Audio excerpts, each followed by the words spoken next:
Namni kun gaafa isin duwwaa miti. Lallaba kana kanaa namoota baay'ee lallaba. Namni kun naan jedhee takka hojjaa naa dabala takka hojjaa narraa eeggasaa naan jennaan isa booddee afaan koo baaseen akka isin taasisutti Waaqayyoon gaafadhe waa ta'u. Yaa Waaqayyoo yaadatu gaafa ni Waaqayyo namarraa sinsiquu namatti sinsiquu dheesin barsiise yaadatu isatu naa dhufe. Ulah sana kisah pun harus dia Waaqayyo anillee Waaqayyo hojjaa hin dabalu kan dasoo nama barsiisee hin beeku Waaqayyo namarraa hin fagaatu namatti si godhee barsiiseera akkaataa kanaatiin ati hojjaan keessa hin dabalu hin qannasu maaloodha kun jedhee Waaqayyo gaafadhe Waaqayyo kanaan isa booddee maal godhee meedaan fuuldura jiru kana keessa harka isaa gaafa akkas diriirsu saba guutuun arge. Amma mul'atan hin tuutra. Saba guutuu gaafa darbu achi keessaa nama baay'ee gabaabaa tokko walakkaa ana argisiise Waaqayyo. Qabatee argisa beektu namni kun hin mul'atu zoom godheetu haleluuyaa hafuurri qulqulluun isinii fagachuu waan haasaa jiru. Ameen. Mee Waaqayyoo keessa gadhaa Waaqayyoo keessa haasaa kan isinii galu maaliif nama tokko tokkotti kan ulfaatu nama beeka. Akka nama you zoom out TV irraa waa tokko zoomii gootanii beektuuni zoom godheetu nama keessaa sentarii keessaa gabaabaa tokko na argisiise agartanaan jedheenaan harka isaa akkas godhe. Ilaalinaan jedhan jalaale isa booddee zuumi inni godhee deebise amma mun agartaa hin darbu jedheni isa booddee Waaqayyo harka isaa gaafa akkas gadi godhu namoonni dhaabatanii irra hundumtuu hin taane gaafa sana taa'amatti beektu namichi gabaabaan walakkaa jiru hin mul'anne suni bakkeetti ba'ee mul'ate mucaa koo hin agartaa innaan namni kun hin mul'ata innaan namni isaa kun danda'a innaan dirree bal'aa akka it's just like a stadium namni boo'ee isa booddee amma gaaffiin si gaafatana jedhe Waaqayyo innaan namni achi dhaabatee jiru kuni hojjaa isaa dabalame innaan iyyoo gooftaa koo jedheen aaliif mul'ate reenan warra isa naanna'ee jirutu gadi of qabee jedheen haleluuyaa haleluuyaa Yesuus Kiristoos jiraata. Yeroo ati gadi of qabdu Waaqayyo sirraa mul'ata. Yeroo ati jireenya kee gadi qabdu Waaqayyo ol qabuu keeti. Yeroo ati isa sirriiksee gadi qabdu Waaqayyo ol qabuu keeti. Ati garuu rakkina kee fuutee Waaqayyoon dabarsita. Wanta sadiitu jira naa galee tokko namni Waaqayyoon kan inni ittiin haguugu kan inni Waaqayyoon ol qabuu dadhabu jireenya foonii isaatu isarraa ol ka'a. Dhiichi isaatu Waaqayyoon itti ta'a. Beekumsi isaatu Waaqayyoon itti ta'a.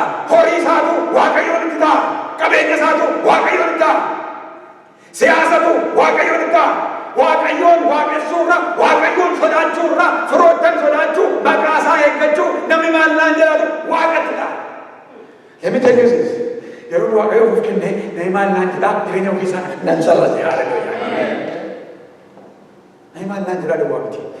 Foonitti kan itti ilaaltan sirrii fakkaatu waan baay'ee jireenya ofii isaa sarrase. Tokko boleh soko bal'inaan sagalee Waaqayyoo isheen of gootaanii gaafadhe.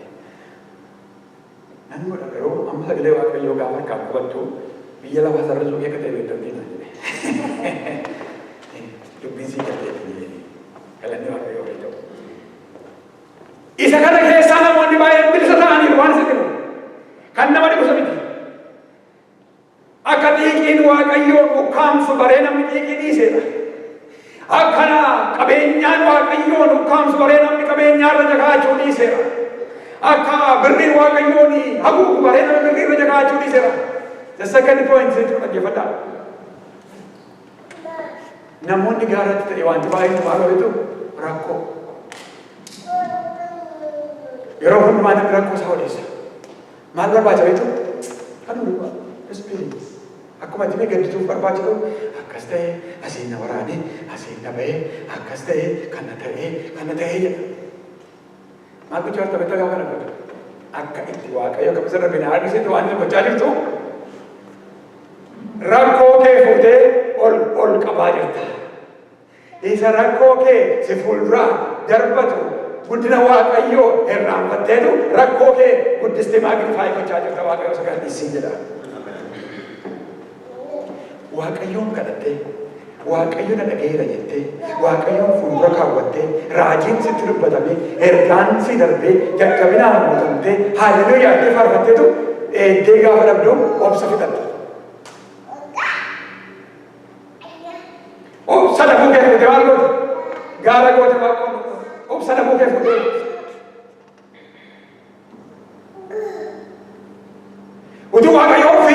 utuu waaqayyoof hojjettu, utuu waaqayyoof kaattuutu namumti waaqayyo ati itti abdatte tokko si gufaasisa.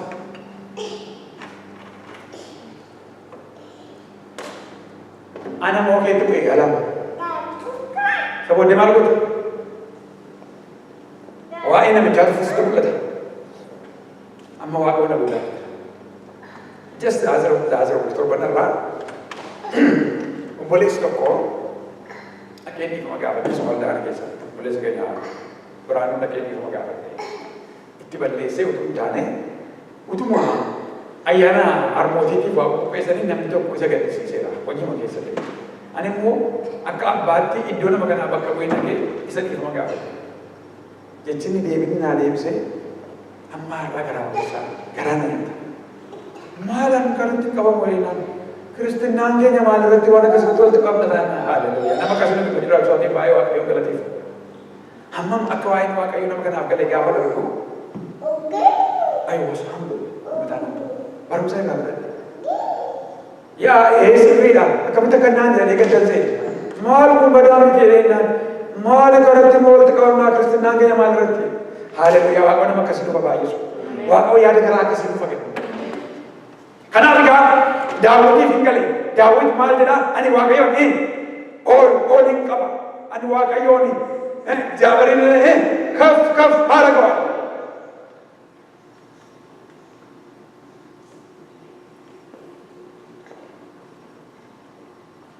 Kanaaf waaqayyo maal jechaa jira jireenya keessatti wanti tokko sirratti hin moo'in waan hundumaa irratti mo'uu kan danda'u ani waaqayyo waaqni keessiif jira ani duwwaa ol kaase akkamitti waaqa ol kaasa. Gaaffiin waaqayyoon gaafanne suni isiniif deebii ta'uu danda'a. Waaqayyoon akkamitti ol kaasuu dandeessa? Maal ta'uudhaan? Gadi of qabuudhaan. Yeroo waan ta'u gadi jedhu inni keessaa gadi jenne hin mul'ata. Gadi of qabuu hin dandeenyaa. Utuu arginu akka nama nagarree darbuu hin dandeenyaa. Dhiisuu hin dandeenyaa. Jabaachuu hin dandeenyaa. Hubachuu hin dandeenyaa. Kanaaf egaa waan tokko isinitti hima. Sila waa jedhee ture waaqayyo waaqessuudhaaf ulaagaalee tokko ittiin barbaachisa barra. Mee nama si bukkee jiru kana jedha. Waa tokko waa si barbaachisa waaqayyo waaqessuu jedha. Innis maaloo dhabeetu waaqayyoon waaqessuudhaaf qabeenya qabaachuu barbaachisu. Waaqayyoon waaqessuudhaaf lallabaa gaarii qabaachuu barbaachisu. Waaqayyoon waaqessuudhaaf ergaan si ta'uu barbaachisu. Waaqayyoon waaqessuudhaaf waaqayyoon kadhattee deebiin kennamu si barbaachisu. Waaqayyoon waaqessuudhaaf inni si guutuu hin barbaachisu. Waaqayyoon waaqessuu amma suuraa isaa lubbuun jiraachuu qaba. That's it. Gaafa lubbuudhaan hin jirre it's okay with God. Silaa namni du'e waaqessuu waan ta'eef. Hamma lubbuun jirtutti si guutee si guutus waaqayyoon waaqessuun sirraa barbaachisa. Daawitiif kun galee. Mee faarsaa Daawit Pernah jalan sendiri kawan.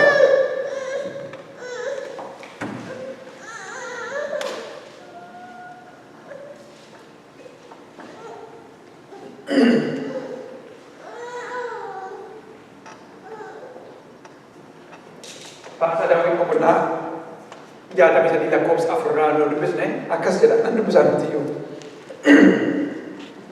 Ani hamman jurutin singgala tefan. Hamman niya pembalin. Hamman lubbuun jirutti sin galateeffadha. Ani waaqayyoon galateeffachuudhaaf kan narraa barbaachisu lubbuun jiraachuu qabaadha. Isin galaadhaa? Ariyo namoonni baay'een waaqayyoo qaxaroo kennu. I did it too.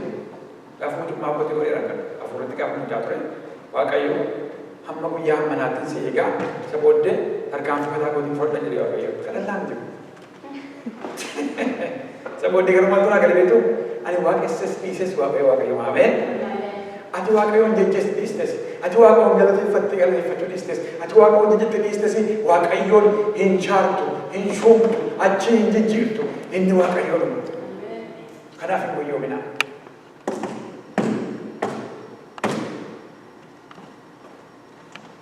Kanaaf egaa wanta lama waaqayyoon ol qabuudhaaf kiraateeriyaansaa jiraachuma keeti. Foon kee fi lubbuun kee hamma wal keessa jirutti ani Waaqayyoon nan waaqessa. Dhabuu argachuun koo nan daangessu. Sooromuuf badhaadhummaan kun nan daangessu. Namni na jajuus dhiisus an nan waaqessa. Naa guutus dhiisus an nan waaqessa. Hin baaqoo bakka jedhee akka jedhee macaafa hin baaqoo attanii yoo ilaaltanii paartii lallaba kooti miti. Attanii yoo ilaaltanii boqonnaa lama irratti guungumaa ture, aaraa ture, gaddaa ture, Waaqayyo kasasaa ture. Boqonnaa sadii akka jedhee maasiin midhaan baasuudhaa yoo baate goorinoo keessaa horiin yoo dhabaman iji arbuu ija fudhachuudhaa baate iji wayinii ija laachuudhaa yoo baate ammaaliifan gaddaa yeroo hundumaa iddoo ol ka'aa koo dhaabbadhee Waaqayyoon nan eeggadha. Hin galeef waa'ee Waaqayyoota. Sii guutuu baate namni si jajee dhiise namni si wajjiniin waaqesse dhiise ati yeroo hundumaa consistently Waaqayyoon waaqessuun kee kiraateeriyaan isaa ulaagaalee ati Waaqayyoon ol kaasuun kee lubbuun jiraachuu kee duwwaa gaafa ta'u Waaqayyo hin mul'ata. Taphattuu mul'ata beektu Waaqayyo. Jarri sun gaafa gattaani inni kophaa keessaa sun maal ta'e bakkeetti mul'ate. Inni sila ulaagaalee na jettee laa addaan baasee jettee mana. Inni sila si qabee jiru hamma har'aatti si qabee jiru waa'ee isaa irraanfattee Waaqayyo irratti gaafa xiyyeeffattu the very first thing you see Waaqayyo sirraa mul'achuu jalqaba. Kadhannaa keessaa Waaqayyo mul'ata miti. Lallabaa keessaa Waaqayyo jireenya keessaa Waaqayyo mul'ata. Utuu afaan kee hin saaqqatin ulfinni Waaqayyo sirraa mul'ata.